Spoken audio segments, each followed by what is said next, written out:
Wow, this was bad. Who could have seen this coming? If you didn't want to see it, then why did you go see it?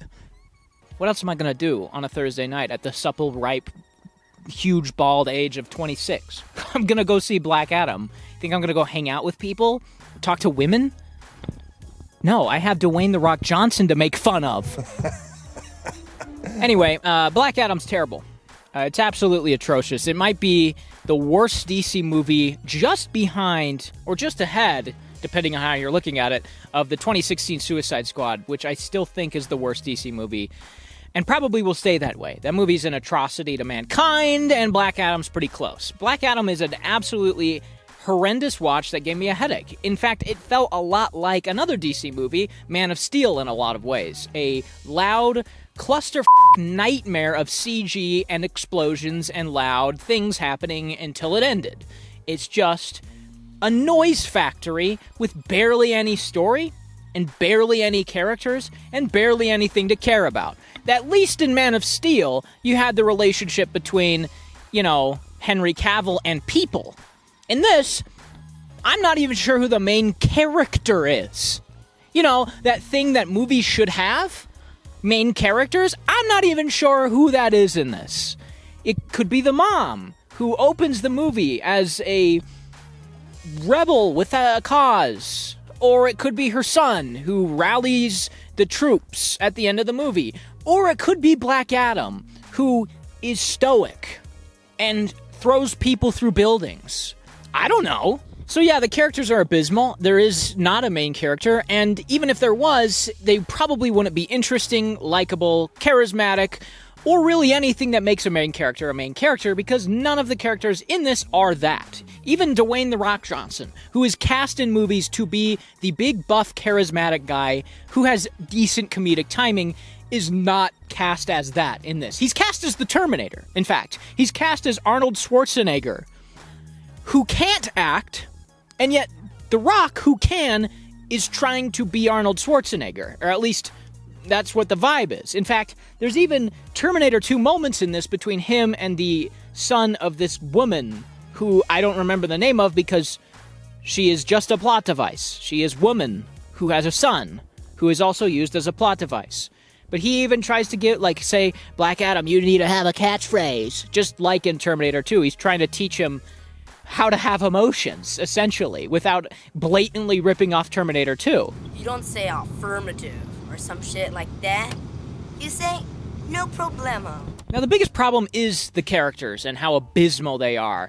But more problems surface with really the rest of the movie as well. The story here is one of the most trite, cliched, and uninspired stories that has ever been, because it is just the exact same story as every superhero movie nowadays has.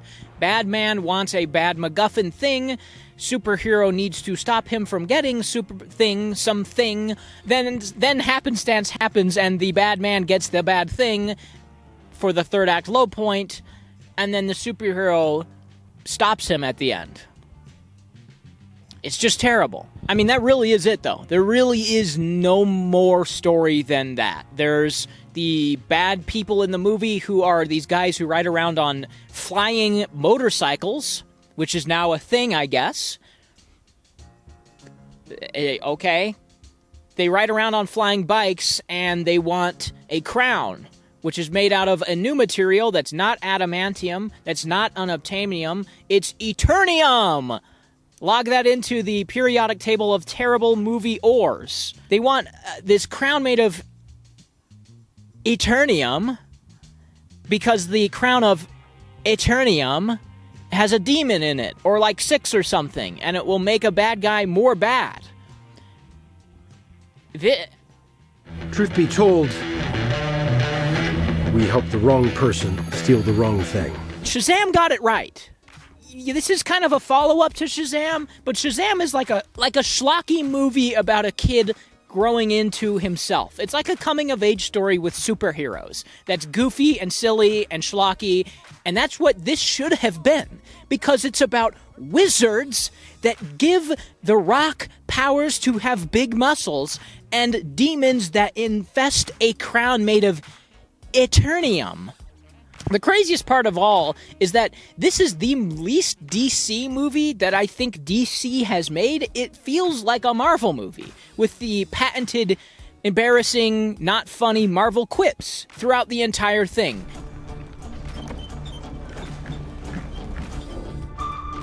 But we should talk about Pierce Brosnan because he's great.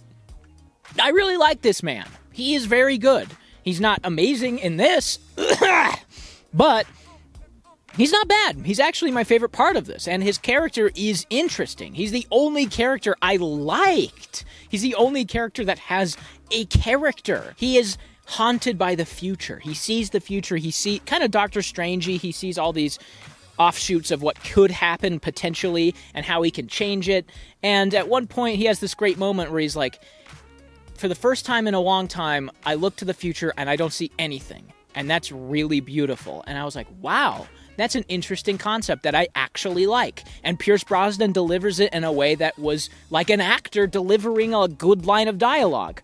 Something you don't see much of in this. While we're on positives, I also kind of like how B-grade a lot of this feels. Obviously, it has a massive budget and has terrible visual effects to accompany that massive budget. But I liked that it wasn't this like Justice League. It was the Justice Society or Association or something. It was more B-grade. There's a atom smasher man who gets big and a woman who throws wind. It's like characters they dug up from the bottom of a hole where James Gunn was digging for Polka Dot Man. I'm a superhero! I'm a motherfucking super... But I guess now we can talk about the actual filmmaking of this movie, which is abysmal. It's just really sloppy and lazy. The editing especially is atrocious, especially early on. Characters will just like pop in and out of scenes. At some points, they just teleport to other places because they needed to be there now. And every action scene is cut to death. You can barely tell what's happening. It's just a nightmare. It just looks terrible. And the actual cinematography, too, is just brown. Everything is just brown and beige and tan. It just looks ugly. It looks like Enemy, but that was, like, intentionally ugly because of the subject matter. This is about a Black Adam character who's supposed to be punching people into buildings, and it's accompanied by diarrhea brown color grading. It looks gross. Change it. This is just a man who wants a crown made of Eternium with a demon in it. And he wants the crown because his grandpa's grandpa's grandpa had it one time. There's no motivation. There's nothing interesting about him. He just wants to become a demon and shoot fire at people and raise zombies. And that's the villain of Black Adam. A really compelling character. Or you can be its savior.